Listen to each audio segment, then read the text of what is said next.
you can see where people are like, if they want to spend that kind of money, you'll get to that level and it becomes the luxury package. But I just caution you, especially with breeders and live animals, but anybody starting a new business, if you price things lower, those people will have less expectations for you, which is okay in the beginning, because those people, anything that you do that's above and beyond what they expected will wow them. Welcome to the Wear, Wag, Repeat podcast. I'm Tori Mystic. As a dog mom lifestyle expert, blogger, and business owner, I love talking to other women in the pet industry and sharing their advice with you every week. Sit, stay, and listen to the latest episode.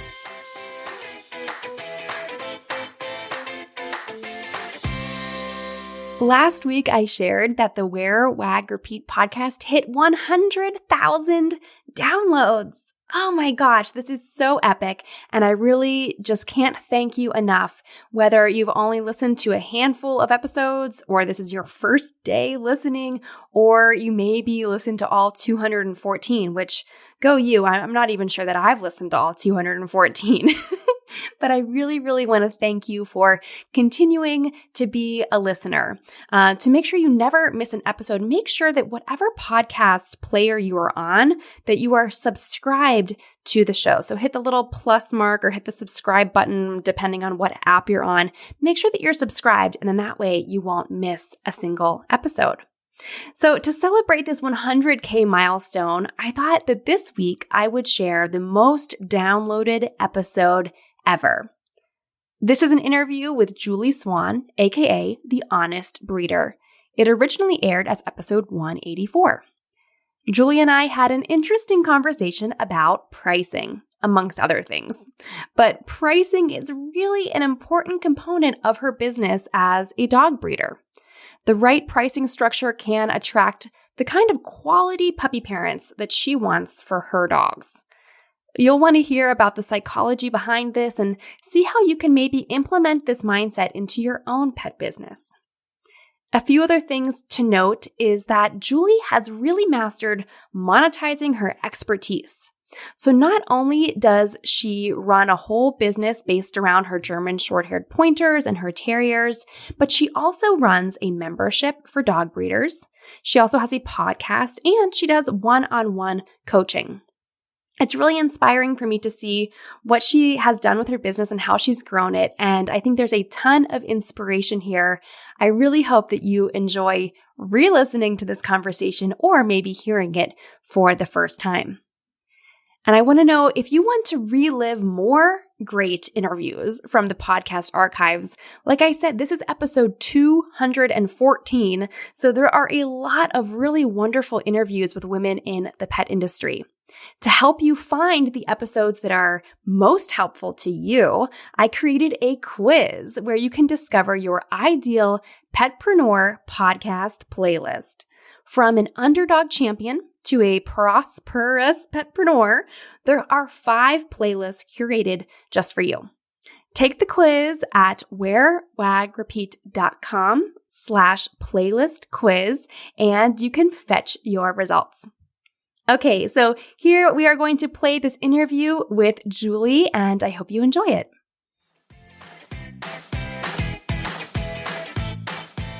Julie Swan is a dog breeder and dog breeding business strategist.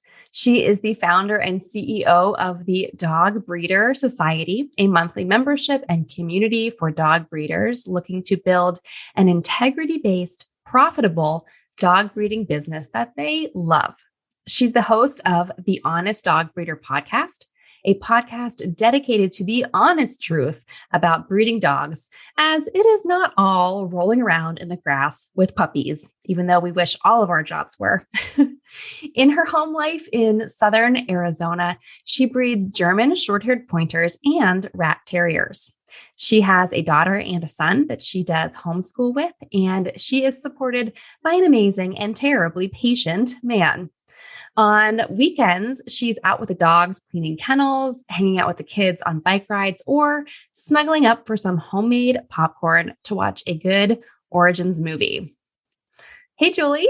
Hey, thank you so much for having me. Thanks for coming on the show. I always love to have another podcaster on, and you're starting a new membership community, which I love as well. So I think we're going to have a lot to talk about.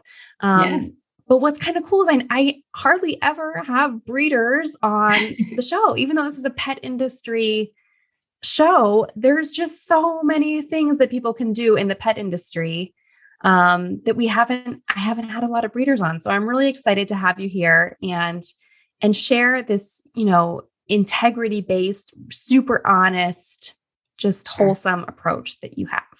I appreciate it. I know breeders are kind of on the black market when it comes to the whole dog world. And so, there's always that tension with some people, but I appreciate you having me on. I'm so excited to be here. Right. It almost feels like a controversial topic to talk about dog breeding, but dogs have to come from somewhere. And so we might as well educate people how to do it honestly and safely and healthily and all that kind of stuff. Absolutely. I always feel people deserve to have a healthy dog with a good sound temperament that they don't have to worry about. And the only place to get that on a consistent basis is through a breeder. Right. And also, just for everyone listening, I know we're kind of just like diving in here, but I'm just excited to talk to you. I was listening to a bunch of your episodes of your podcast, and you hunt with your dogs. I'm not with your terriers. Do you do any kind of like ratting and stuff? I haven't yet, but it's mostly because it's sparse out here. But I will say that Bill may or may not collect old vehicles, and I may or may not use my rats to keep the engine wiring cleared up. So we don't have a rat problem. So that's cool. That's good. Yeah. So you actually are, breeding working dogs or sporting dogs that have, an extra purpose for some people. And it's an important thing to provide. So tell us, let's go back in time. How did you get into dog breeding? Oh, it was horrible. I had no plans for it. I was a city girl, and I moved out here with the Army. And anyway, long story short, my ex-husband and we didn't do anything at a normal pace. Like it was like, hey, yeah, we'll just go start it. And so I ended up with we had our house on 5 acres and immediately had horses, chickens. We were looking at getting turkeys. We had goats, and we were looking at adding pigs. And he was an avid redneck from Mississippi. So he was like, oh, I gotta get a hunting dog. And I'm like, oh gosh, breeding dogs are so expensive. I don't know if I want to do this, And then a friend at work ended up having one, and he knew we were interested. And he just walked up to us in the parking lot one day at work, and he says, I have to go live in an RV on my son's property in Missouri. I have 2 German short hairs, and that ain't happening. Do you want my stud dog? And I was like, sure. No idea what I was getting into. Total idiot. I had a 6-month-old daughter. What was I thinking? This dog was crazy. So anyway, so we had this fantastic dog buster, and he pushed me to my limits. I mean, I was borderline, never thought about getting rid of a dog, but I was on the fence with this dog. And then we crate trained, and I was like, oh, okay, we can handle this now. And after we kind of got boundaries in place, and I stepped up my game a little bit as a quote unquote trainer, I am not a trainer. We at least had a flow, and he was just the best dog. I mean, my little girl, she could ride on his back. She could climb all over him. She grabbed him in every area. And he was all like, hey, can you get your puppy? And so he was just a fantastic dog. And I thought he looked good. But I didn't really know, I'd been breeding goats. And then one day she came out, and she comes up and she says, I'm interested in some of your goats. And as she's walking up, she sees Buster run around the yard. She goes, that's a really nice dog. And I was like, I think so. She's like, I breed Dobermans. He's really nice. You want to breed him? And I was like, I kind of thought about it, but I never really did anything. And she said, well, I think he would be of quality to breed. And I was like, okay. And that just kind of set that bug in my head. And so I ended up contacting his breeder, talked to him about the whole shenanigans. And I realized the guy kind of had ulterior motives when I visited him a week later to get his papers, and he sent me home with 5 dogs. So needless to say, I fell into breeding really fast. Oh my gosh. I do not recommend it. I do not pitch that, but I didn't have anyone. I didn't have a mentor. I didn't really have anyone. That girl was very helpful in a couple of things, but Dobermans, short hair is not really the same thing. And so anyway, so long story short, as we move forward, I just fell in love with it. I fell in love with giving people what Buster gave our family. And that was my whole goal in breeding. And so that's what started it. So that's where, I am today. And I want to give people that perfect family hunting dog so that they can make all the memories that we have with Buster. Right. That's a wonderful story. And I love how you pointed out that you just kind of fell into this by accident, but it sounds like you guys kind of like were easy to convince to fall into things. We were not the smartest. I'll put it that way. I feel like I'm much better now. It's wiser with age, There you go. I got a couple the plus side, I guess. Yes. But like you said, there weren't really resources. There wasn't a dog breeder society, right. Dog breeder podcast. None of this stuff existed. And so you just kind of had to wing it, I guess, and figure it out as you went along. I did. Yeah. I was winging it like no one's business, like taking like goat knowledge and trying to apply it to dogs. And like, that's not very good. And then I would go on Facebook groups. I figured out that there were some Facebook groups and they were awful. Breeders are so mean to each other in Facebook groups. And, you get in there and they'll be like, well, they don't do it like I do it. So clearly they're a backyard breeder. Well, there's like a million ways to skin a cat. And so I just realized like, as long as you keep the well-being of the dog and the well-being of the family that owns the dog in your mind, then as long as you run all your decisions through that vetting process, you're usually not wrong. And there's a lot of options and ways to get it done. And so I started to have this like more open mind to it. And then in 2016, I had a terrible thing happen. We had puppies that I had 20 puppies on the ground, 3 litters, and I had sent puppies home. We had just had this big rainstorm. I'd sent a dog all the way to Alaska, which is pretty far from Arizona, right? And all of a sudden my puppies started getting lethargic. They stopped eating, they stopped drinking, and some of them started to die. And I just was like, I don't even know what's happening. And my vet was testing it. She's like, it's not parvo, it's not coccidio. We don't know what it is, but it's not working. So I'm like calling people. I'm like, hey, if your dog starts doing this, like you need to get them into the clinic right away. I was sending people back their money like left and right. And we finally figured out it was Giardia, which is like, you may have heard of Montezuma's Revenge, but it's the same thing. Right. Yeah. Bacteria in the water. Mm-hmm. Yes. It's a protozoan and it sucks. And it latches on in those GI tracts and those little puppies. They only have like 48 hours of resources. And so we found out that the rain had brought it on because the puppies that had gone home before the rain didn't have any problems. And the ones after did. So anyway, long story short, I lost 8 puppies. And thankfully, none of the puppies that were already with people died, but I lost them. And I just went through this whole time of just, do I even deserve to be a breeder? Like I brought these things and these babies into the world and I didn't follow through. And I almost got out of breeding at that point in time because I felt so responsible. And then I got thinking, and I had this little voice in my head said, if you don't figure this out and share this knowledge, then you let those 8 puppies die in vain. And I said, okay, like I can't do that. So I figured it out. I spent hundreds of hours on the internet, like looking at things, understanding it, trying to understand everything I can about this stupid thing.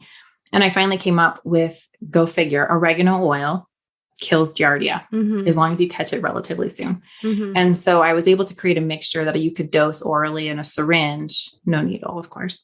And it cured it. And so I have not lost a dog to it since. And I just, I realized that given my business degree, because I did go to university for business and my love for this dog breeding, I knew that I could bring those things together and I could help breeders do what I was doing and build that program that they wanted. And so it took me a couple of years to really get my feet underway and maybe rotate men because Bill's a lot more supportive. And, and now I'm finally in a position where I can help other breeders. It's just, I think it's the passion for these pets and for these animals that leads us all to do what we do, because, everything, everyone who listens to this show and who's part of my world, I know that everything that we do, we're trying to improve the lives of pets and their people. Yes. And, I definitely hear that in your story too. And, it's not just the breeders and the puppies, but it's like all the families that your dogs go to. And then the people who meet their friends who meet the puppy when they come over. Like, it's just, I mean, you're reaching like tens of thousands of people. I don't know if you know this. Yes. Well, at the end of the day, it's like a domino effect, because the last thing I would want is to sell someone a puppy and they take it home and it changes their whole life negatively. Mm-hmm. Now they don't invite friends over because they're afraid of how the dog acts. Now they can't walk through their door without, the dog throwing a fit. So it's so important to make a dog that improves people's life, because when those people's life are improved by that dog, they give the dog the world. And that's the best way to guarantee quality of life for your puppies, is to take care of your owners. Did you hear the news? I created a quiz to help you find your petpreneur personality type. Answer 4 quick questions, and not only will you discover what type of petpreneur you are, but you'll also get a curated playlist of the Wear, Wag, Repeat podcast designed for exactly where you are in your pet business right now. From an underdog champion to a possum petfluencer or a prosperous petpreneur, each playlist includes 12 episodes from the archives. Plus, after you get your results, you'll receive a few emails from me with special advice to help you reach your pet business dreams. Take the quiz and fetch your results today at wearwagrepeat.com/playlist quiz.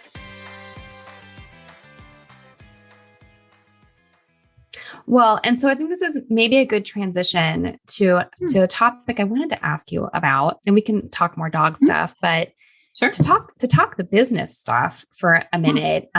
You have a really great podcast episode that I was like hooked on about pricing and how your pricing can really attract the right customers or the wrong customers, and sort of the perceived value in certain things. And I know it can be kind of a touchy and emotional topic to talk about pricing dogs because they're living things. But you broke it down in a really great way, and I'll just let you kind of take the mic and talk about it a little bit, because I thought this applied to everyone in every pet niche, not just breeders, but I just love how you described it. Thanks. Sure. So I would say, to put people's mind at ease, the reason we charge for puppies, one is because yes, they cost money and they take time, and I want to be there to support them, and I need financial ability to do that.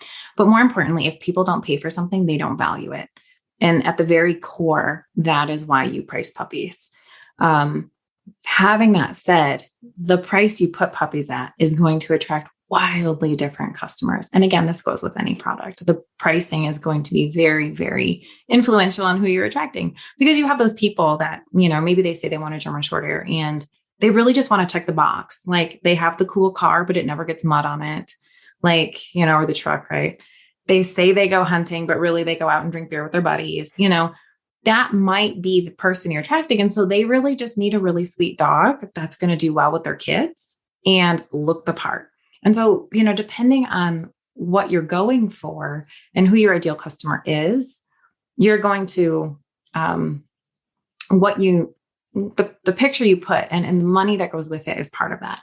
I think one of the interesting things was when I first started breeding, I priced my puppies very low. They were at like $500. I had no idea, like, marketing, and I didn't know where to look to even base it. But I was like, okay, that sounds good. And I found that the people I was attracting at the $500 price range, they were just so good. They were good people. They were young kids. Like, they usually wanted to, they want to get out, they want to do stuff. And they were the people that would otherwise have gone to the shelter and bought a dog, but they didn't, because they knew they needed it to have some skills. Like, it needed to be a hunting dog. Okay, cool. So they had zero expectations at that price point from me. Like, they didn't even know I would ever be available to take a phone call from them again. Like, that's the kind of expectations they had. It was nothing, Fast forward, you move into a little bit higher price point, which for my breed happened to be like around the $1,000, $1,200 range. Those people came to the table educated. Like, they looked at multiple breeders and they had questions. And I was like, cool, I like this, but they were willing to put the work in. They were the kind of people that would call me on the way to the vet and said, "Hey, we're going to the vet. What do you think about this?" And I loved that because they gave me such good feedback, and it was educated feedback. They weren't willy-nilly. They didn't want to blame me for everything. Like, we were partners in this relationship, trying to figure out the best way to take care of this dog. And then something funny happened. The market changed a little bit. I was like, "Hey, I'm getting a lot of people calling me for dogs. Bump my price up." And all of a sudden I move into this higher price point, which isn't a whole bunch for German Shorthairs, at like $1,500. But once I got to about $1,500, people stopped doing any research. It was the strangest thing. They were like, "I want the pretty dog. I'll pay for it. And I don't care. You tell me what I need." And all of a sudden they wanted me to do everything. And it, it really changes the dynamic. And they're the kind of people that, like, they don't always want to sit and listen. When you get to a higher price point, they think just because they paid more money, they should be taken care of. And I suppose this applies, in photography, for example. So say you're running a photography business for pets. If they just say, "I need to check the box and I need the most affordable package for this puppy," okay, then, you want to sell them on more shots. You want to sell them on quick and efficient. You're going to give them a list of things to bring and you're going to call it good. And it's going to be a good deal. You're going to talk about the value, right? And then if you want to get to that luxury high-end photography with pets, right? You're going to have this moment where you're like, "I have all the stuff. I've got pretty collars. I've got little outfits. I've got different scenes. I've got it all set up. You just come here with a dog. We'll even do the grooming." Right. And so you can see where people are like, if they want to spend that kind of money, you'll get to that level and it becomes the luxury package. But I just caution you, especially with breeders and live animals, but anybody starting a new business, if you price things lower, those people will have less expectations for you, which is okay in the beginning, because those people, anything that you do that's above and beyond what they expected will wow them. And they're going to be great people for testimonials. They're going to be great people to give you honest feedback. And they're going to be blown away by the service you provide. And I love that because it's such a great way to get your feet wet in any business. And then eventually you can move up. And as you get better, then, I don't think I've been asked a question I didn't have an answer to in about 3 years with dogs. And so, yes, now I can handle those people. Yeah. But I could not have when I first started. Well, I think it's just fascinating, like the whole psychology of pricing. I'm sure there's like 1,000 books you could read about it. Oh, yes. Yeah. But I think it sounds like that sweet spot's kind of in the middle. At least that would be my perception, of like these informed people who care, who appreciate all that you put into it, the quality, all the tests you have to do, all the vet appointments you have to go to, all the things. Right. Because, I think a lot of people don't know what goes into breeding. But then you do get like the rich people who just expect everything to be done for them. Like, will the dog show up trained perfectly? Will it already know how to do everything? Right. Exactly. It's very, very interesting. And I do think, in essence, when people buy a dog, just like when they buy a vehicle, they are buying a lifestyle. And I think it's very important to understand that as breeders or anyone working in the industry, that we're not just selling things or products or dogs, we're selling a lifestyle. And you have to give them the experience that they want for that lifestyle. And so that's a really key. I found that when you're working with your customers, give them the experience they want in this process. Yeah. Mm-hmm. Do you ever or often have to turn away dog parents who aren't a good fit for German short-haired pointers? Oh yeah. Yeah, we do. And I'm actually, this is a part I suck at sometimes, but I'm all about like the little man, or like the giving people a chance that other people wouldn't give a chance. And so I do end up working with a lot of people that have never had the breed before. They seem like they have good intentions. And what's really, really funny is that sometimes it absolutely is horrid and I get the dog back. And then sometimes it's the best thing ever. And they're the best dog owners because they did all their research and they really cared and they always talk to me. And so I still feel inclined to help those people, but I do get burned on it from time to time. Yeah. Yeah. Because that's a very high energy specific dog. They're ridiculous. They're loving and sweet, but they're ridiculous. Like they're the kind of person that like sleeps by the door. And then when somebody knocks on it, they're like, "Oh, they probably brought me food," and they would let the stranger in. "Here's the fridge," Yeah, they're their own special breed. Mm-hmm. Yeah. So what do you wish that people, because, there's this whole adopt, don't shop kind of thing, which I think is a very flawed slogan. Yes. Because it's catchy, I guess. But something that would maybe be more accurate is like adopt and shop from responsible breeders. Right. But that's not very catchy to say. No. Yeah. And so there's this whole adopt, don't shop. And I feel like it just, no pun intended, but it like breeds this like animosity amongst people, against breeders. So what do you wish that kind of the general dog loving public knew about breeders? Sure. Well, first off, I would say that our success is defined by your success with the dog, whether or not, it's not okay if it's just okay. Like, I want you to be wowed by the dog. I want that dog to change your life. I want those memories to be exactly what you wanted. And I don't ever want you to go to therapy because you got one of my dogs. Right. And that's important to me.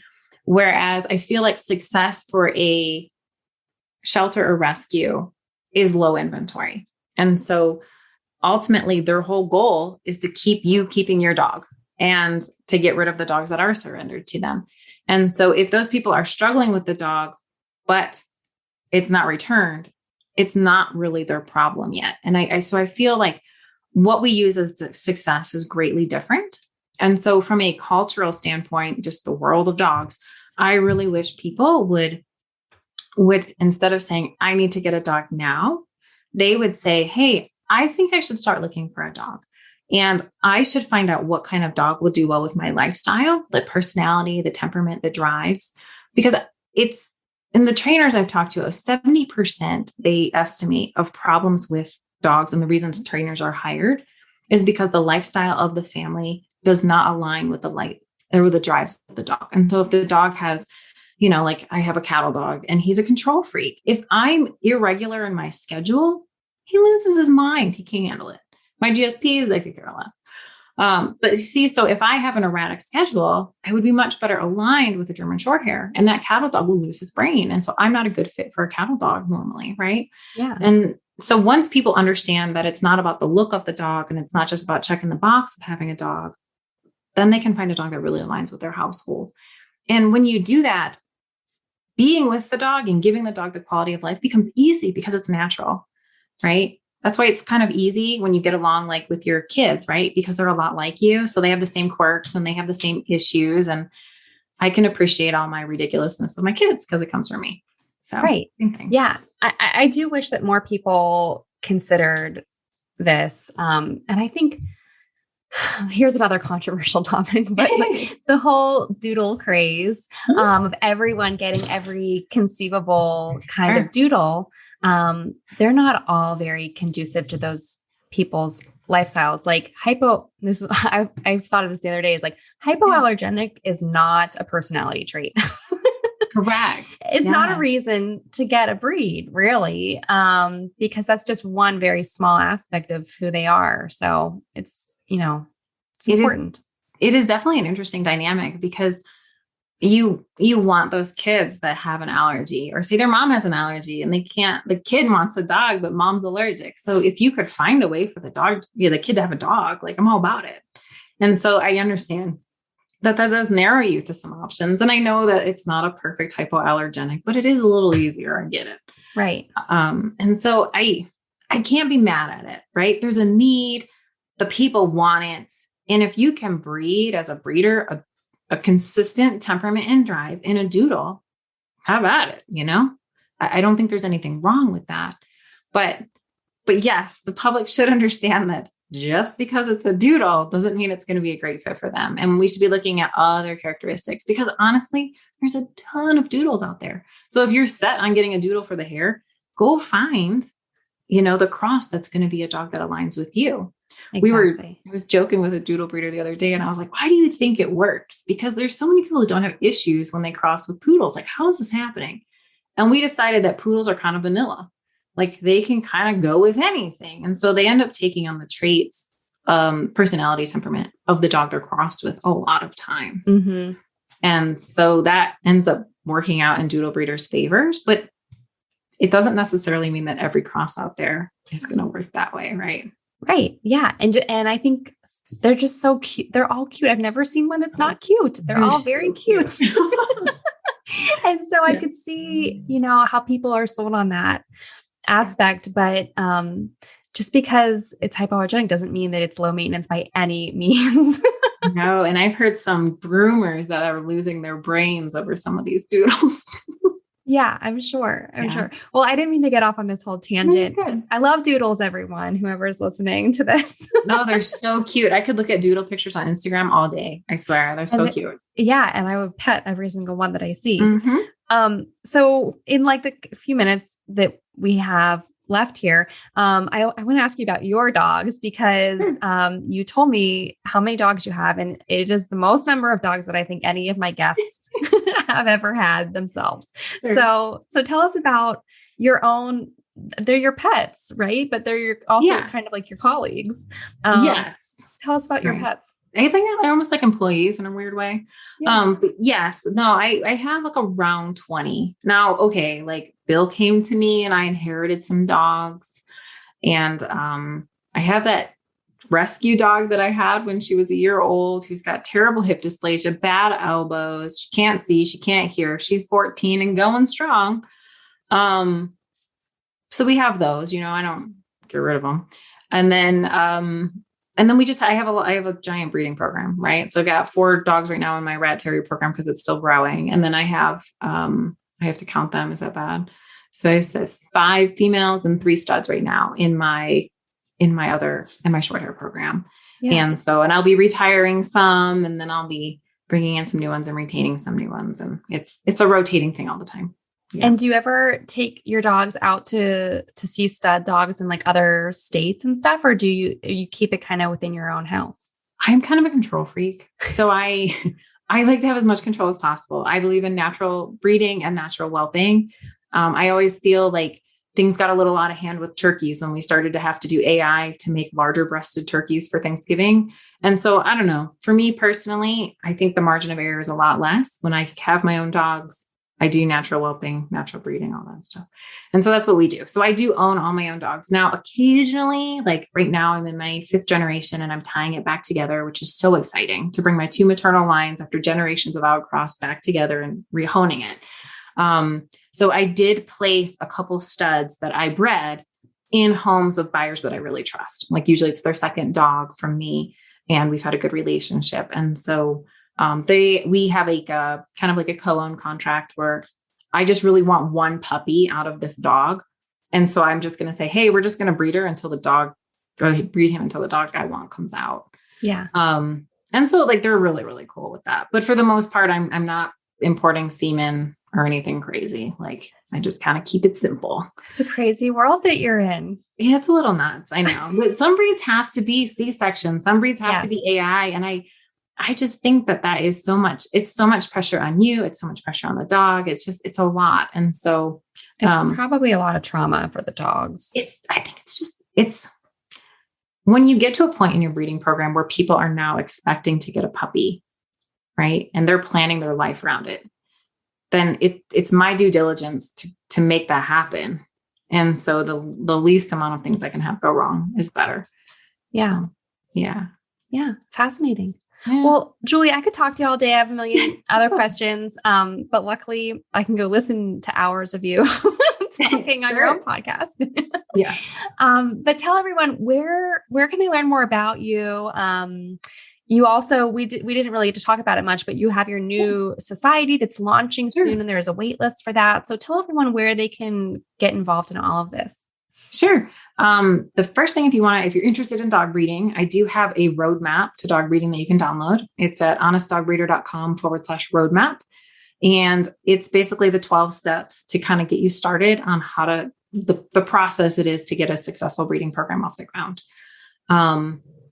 And so the Dog Breeder Society, what it is every month, it's going to be a deep dive with a masterclass into one aspect of breeding. And the design is that I know breeders are busy, but if we can dedicate 2 to 4 hours a month to improving our program, then we can actually build that breeding program that we love and producing dogs that fulfill our owners' dreams. And I think that's so important because we really need more well-bred dogs out there. And this is how to do it. Yeah. I mean, we could talk about this for so long. But in your society, I'm just curious because you are like one of the most tech savvy breeders that I've come across. Will you also be kind of teaching people about, the importance of marketing and some of the stuff that you do?